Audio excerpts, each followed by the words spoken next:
si tey yaakaar naa ne ku la jox ndékki bu la diggee añ nga war koo gëm. sapeur pompier boobu waaw benn rek sapeur pompier boobu am na ñu naan yow joué nga sa rôle écourté nga sa voyage ñëw ñeneen ne ba si réponse bi président Diomaye defoon am na yow rôle boo si joué li si topp yëpp pour l'avenir ban taxawaay ngeen war a taxaw yéen pour éviter lii nga xam moom moo xewoon parce que yaa ngi naan les critiques contre le président de la République mais dafa mel ni premier ministre moom moo ko njëkkee. non xam nga les critiques moom premier ministre opposition ba pouvoir li mu jot ci critique ñun jotuñu 10% moom nekkatul sax critique moom dama ko waxoon bi ñu nekkee opposition am na ñoo xam ne buñ ko mënoon a tër rendi dañ koy def c'est devenu de la haine viscérale boo xam ne ça les consume c'est-à-dire que xam nga nit di nga gis nit bëgg ko ba amoo ci sago waaye di nga gis nit bañ ko ba amoo sago ci bañ bi nga ko bañ moo tax ngay dégg ñuy wax nii yëpp damay faral di su may waxtaan ak ñoom sax dama naa leen am na si ñaar ba ñett ñoo xam ne jàpp naa ne suñu mënoon a wax ak yoon dañ naan yoon ñii bu leen jàppati parce que plus ñu nekk ci biti di wax sax mieux c'est pour nous waxi joxarte yoo xamante ne nii day gën a pousse askan wi ci ñun comme ni ñu ko doon def. mais moom tam critiqué na le président de la République. non xam nga premier ministre dafa am il est vrai dafa am nu ko yàlla bindee man mu am nu ma yàlla bindee président Diomaye am nu ko yàlla bindee Birame Souleye am nu ko yàlla bindee Ndongo Diop ma nekk Diourbel am nu ko yàlla bindee ku ci nekk ak sa tempérament am na ñoo xamante ne nii dañuy mbir yi jàpp na ne nii la ñu ko war a doxalee xam nga premier ministre même bu ñu waxtaan ak ñun ak député yeeg yooyu da ngay faral di dégg mu naan la député boo xamante ne ni indil nañ la benn affaire mu naan non lii su ma ko voté te mu yàqal pouvoir bi nangam te du njëriñu askan wi di nga ko lay ak yàlla li may wax nii démb rek mujj na ma ko wax. dafa am lu ñu dig Sénégalais yi ci rupture ci la ñu war a dox def ko ci suñu aqulaa taala dafa nekk koo xam ne du tricher gëm lii wax lii mais xam nga la moo am solo ñaari nit yi amuñu benn problème état nag ci doxalinu état tey dinaa wóoroog primature Ousmane Sonko suba président wóoroog man parce que du ñu bokk ala kulli xaal yëf yi am duñ ci bokk mais li am solo mooy li ñuy xëccoo mooy li lan moo gën a baax pour Sénégal mais xëccoowuñu la moo gën a baax suñu pour ñun et ça c'est extrêmement important te loolu aussi ñoom ñaar damay wax ni ku ciy wax na nga wax loo xam moi je suis bien placé pour le dire ku ci gis nga ku ciy wax na nga wax loo xam ne seen diggante ku ci mënul wax lu baax maandu ci te nañuy wéy di ñaan di dox di rafetal di wax lu rafet ngir diggante bi dara lu tonni tarfatal ay ni bañ cee dugg encore une fois du njëriñu Sénégal ñun suñu ennemi nekkul biir Sénégal am nañ fi nag ay adversaires yoo xam ne jaaxaluñu franchement mais suñu ennemi tey monde géopolitique bi ni muy tëggoo ñun ñëpp ñu war a bootu ci ginnaaw njiit yi xool comment faire face à cette situation là xool comment réussir notre plan de souveraineté parce que réew bu ko fi mës a yëkkati rek gars yi jéem nañ la faagaagal moo tax foofu laay waxee ne même yenn commentaires yi sur les postes d'un premier ministre wala du président de la may wax ne du patriote yëpp de on a identifié de faux comptes yoo xamante ne nii ñoom ñëpp ñooy dugg di commenter comme si c'est des gens de Pastef di drive c'est normal c'est ce qu'on appelle le référencement négatif c'est ce qu'ils font et dinañu xam ne nag réseaux sociaux yi ñoo ko moom ba léegi de te di ci kanam raw li gët am na solo loolu monsieur le président donc lu ñu mën a tënk rek ci li nga jot a wax même bu divergence amee li leen boole moo gën a fort loolu yëpp donc dañuy jàll ci beneen ponk sànq yaa ngi wax affaire de géopolitique ñu glissé ci diplomatie parlementaire am na nag ñuy yaakaar ne confusion de rôle dina am ci entre yéen ak li nga xamante ne mooy pouvoir exécutif yow en tant que président de l'Assemblée nationale lan mooy sa position ci wàllu boobu lan ngay wax ñii foog ne yaa ngi jël place su jàmbur wala ñee ñu ngi dugg ci sa place. xam nga ñoom dañ naan conflit de rôle ñu ne complémentarité parce que réeroowuñu benn yoon wax naa ko fii xam nga président de l'Assemblée nationale su jógee di dem président de la République ne ko àndal ak directeur général FONSIS c'est inédit certes mais on assume notre modèle on assume cette complémentarité ñun ñëpp dañuy dem di rooti di indi ngir dana ndaawal Sénégal mën a fees ak ndox mu sell ñëpp mën cee naan ba manti ñoo xam ni ñu koy defee ni ñu tojee suñu bopp janax tout en respectant les codes de la République hein. Parce que diplomatie parlementaire inventé wu ma ko lu ma sa am la maintenant ñun ñëw nañu assumer nañu suñu diplomatie ni ñu koy defee assumer nañu suñu souveraineté assumer nañu suñu ay discours dañuy waxtaan dañuy harmoniser premier ministre bi dem day waxtaan ak président de la République man mii voyage am Chine moo xam Turquie ak yëpp on en a longuement discuté ak yeneen yu war a ñëw et c'est normal. La dernière fois, il me disait que même, normalement même, je devais partir avec le président du groupe d'amitié de Turquie. Ça m'a fait le moitié de moi. Parce qu'on a un rôle à jouer. Les parlements sont les ponts entre les peuples. Tu dis que plus population yi di nawante di jaxaso plus sen diplomatie ak li len seni lien di gëna deuguer so xolé Sénégal dafa am ño xamné dafa am ak ñom des liens fraternels parce que dañu dem ba suñu ay population jaxaso mo xam Mali la mo xam Gambie la mo xam Maroc la mo xam Arabie Saoudite la mo xam entre autres parce que lolu lu fi des présidents des diplomates chevronnés ak même des religieux liggéey la ñu fekk ko fi war ko préserver war ko gëna ñoŋal dans le cadre de la diplomatie parlementaire dañ ci am vision bu leer mais di ci partager avec l'exécutif gis nga quand on reçoit des ambassades quand on se déplace vers un pays tous les voyages sont coordonnés par le protocole d'État même les QSE yi ñuy jot bu ñuy waxtaan ak ambassadeurs ñoom ñoo ñuy jox fiche concernant les relations entre nos deux pays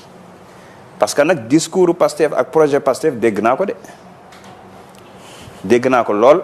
ndax dañ ciy waxtaan tout le temps te la ma fay wax tuuti xëy na dina ci amal njariñ tuuti assemblée mais li ci ëpp ngir réew mi la ak mbiri réew mi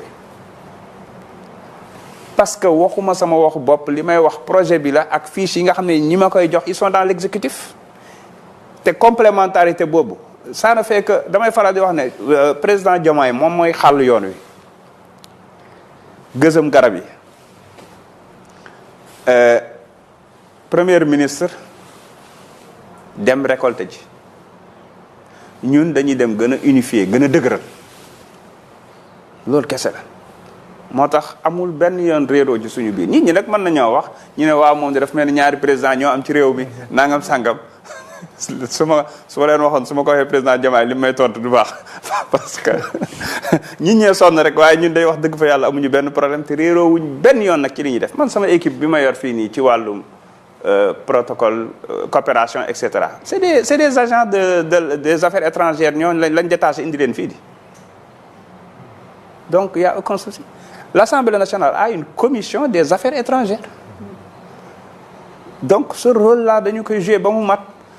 Vous avez vu la visite du président du Parlement vietnamien. Il est venu avec une forte délégation. On a signé au moins 5 à 6 protocoles. Ben la ci assemblée. Ici des yëpp ak exécutif bi la. C'est des retombées de la diplomatie parlementaire pour le Sénégal. Il y a beaucoup de pays yoo xam ne régime parlementaire moo fa am. Par exemple. Donc de la même manière président de la République di fa dem de la même manière noonu lañu fay demee rencontrer suñu homologue vendre la destination Sénégal la position stratégique du Sénégal la stabilité du Sénégal la jeunesse du Sénégal le climat des affaires propice du Sénégal l'attraction tey vietnamiens yi ils m'ont écrit il y a même pas 2 semaines pour wax ne seen société numérique bi gën a mag nationale ils veulent venir investir. Je le transmets à l'exécutif. Le ministère du numérique, mu ngi nekk di coordonner ak ñoom. Voilà à quoi sert cette diplomatie parlementaire là. dafa mel ni wax na sax ci mbirum résultat yi defe naa war nañ mën a. waaw que glisser ci li nga xamante ne mooy relation yi ak yeneen institutions yi monsieur le président ci dañuy dellu si waat ci cadre constitutionnel naka la tey Assemblée nationale ak autres institutions yi nga xamante ne présidence de la République peut-être sànq wax nga ko mais ak gouvernement bi ak bi gën a am solo mooy conseil constitutionnel naka ngeen di liggéeyee ngeen ñëpp. waaw jërëjëf li nga xam ne moo jëm ci exécutif ak législatif bi franchement liggéey bu mucc ayib la ñuy liggéey parce que aussi on a la chance ki jiite présidence ki jiite primature ki jiite assemblée même parti la ñu bokk ñi leen wër tamit pareil pratiquement pour la plupart fii députés yi on a 130 députés yoo xam ne aussi députés yi Pastef lañ donc c'est normal ñuy waxtaan suñu biir c'est normal ñuy harmoniser c'est normal ñuy xool naka la ñuy séddooyee projet bi il y a plusieurs propositions il y a plusieurs modifications wala loi yu war a ñëw yoo xam ne assemblée ñun ñoo koy porter mu nekk des propositions de loi il y en a d'autres exécutif bi moo koy porter on harmonise moo tax parfois di nga dégg sax ñu ne waaw ñoom day jëluñu benn initiative parlementaire et cetera on a la chance d'être avec l'exécutif am na loo xam ne ñun dinañu xool nu ñu koy séddooyee avec le timing qu'il faut parce que tamit on est venu avec 90 000 priorités à la fois te yépp nag top priorité la donc avec beaucoup d'intelligence lañ ci war a mën a liggéeyee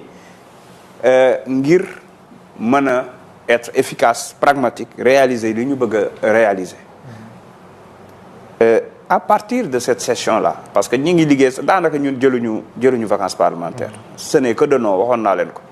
parce que les députés ils sont tout le temps sur le terrain les commissions rencontrent tous les directeurs les ministres les questions écrites n'en parlons pas ils sont en train de contrôler de façon constante parce que gis nga absence de contrôle boobu amoon nga xam ne DPG sax bu doon am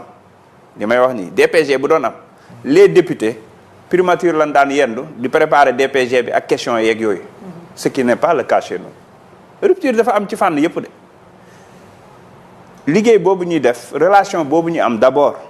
respect séparation des pouvoirs mais quand même on travaille en parfaite intelligence sur beaucoup de choses le conseil juridique bi yor pôle juridique bu présidence on est tout le temps en contact on travaille tout le temps la primature pareil moo tax jàpp naa ni c'est une chance pour le Sénégal on a d'excellentes relations entre nous ba tax na sax léeg-léeg mooy indi problème ñu naan respecté wuñu protocole beeg ci état ak parce que non nous on casse des codes il y a des codes yoo xam ne il faut le casser parfois ñu jox non parfois ñu wax la yoo xam ne binduñ ko fenn duñ la indi fenn fu ñu ko bind on va dire que président assemblée nationale amul droit gunge président de la république ñun suñu biir xamante nañu c'est vrai dinañ respecter président moo jiitu mais loolu seen biir fan topp ci premier ministre topp ci waaye fan nañu bind na ñu ñett waruñu ànd dox fan nañ ko bind mais c'est parce que loolu kay sant yàlla la moo gënoon kii jaar ne di xiiru kii jaar na le di kii di yootul yi ñu naan bon ñoom ñaar kii poste kii la bëgg kii nangam loolu amul dañ ci war a sant yàlla bañ a mais li may wax rek li indi yooyu yëpp mooy amuñu ci lu ñu duut baaraam ngir critiquer ci régime bi moo tax ñi nekk ci détail la ñuy sol ak yére bi lii la jarak moom day sañse rek waaw ñoom ñett dañuy ànd di dox di reetaan ki président moo waroon nekk ci digg bi kii moo waroon nekk ci président nee na président premier ministre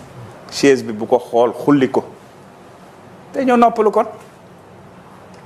d'accord bu weesoo si loolu ba tey si wàllum réforme ak yooyu haute cour de justice parce que seen campagne waxoon ngeen ko da ngeen wax ne sax ñi fi jiitu defuñu ko woon yéen teg ngeen haute cour de justice waaye mu am ñaari critiques yu taxaw opposition bi jàpp ne dañ ko war a réformer si fonctionnement. lu tax réformer wuñ ko woon ñoom ñaata at lañ fi def. le premier ministre jàpp ne dossiers yi leen indi dafa woyof da ngeen war am ay dossiers yu gën a diis ay dossiers à milliards ngeen bañ a jël ay dossiers à 50 millions ak yooyu noonu si critique yooyu noonu yow. non